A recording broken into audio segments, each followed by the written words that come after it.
2019 नरेंद्र मोदी का सरकार code on wages को पार्लियामेंट पास कले 2020 इलेक्शन जीतला आउ 3टा कोड पास करे टोटाल हूँ 45टा श्रमायन था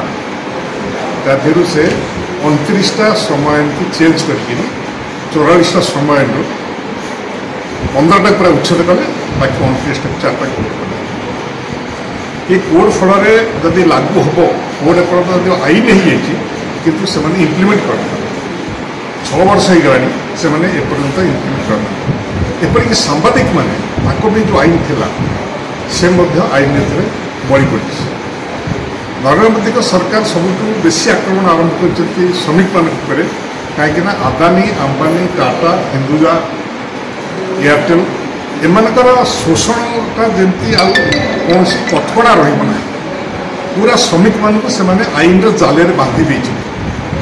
श्रमिक मैंने धर्मघट करें एने लिखाई धर्मघट करें किंतु 60 दिन नोटिस दे धर्मघट कले से लिखिं 10 जन अधिक श्रमिक एकाठी धर्मघट करते यहाँ ऑर्गेनाइज क्राइम संगठित अपराध भाव में विवेचना कर जेल खाना पठाई कारण जदि श्रमिक मानकर प्रथम अधिकार थिला जे मु काम करी ना ये अधिकारटा नरेंद्र मोदी छड़े ने ब्रिटिश गवर्नमेंट पीरियड भी स्ट्राइक राइट बेसी दुर्भाग्यजनक हो स्ट्राइक धर्मघट करने नोटिस दौरान तो से अपराधी संगठित अपराध बोली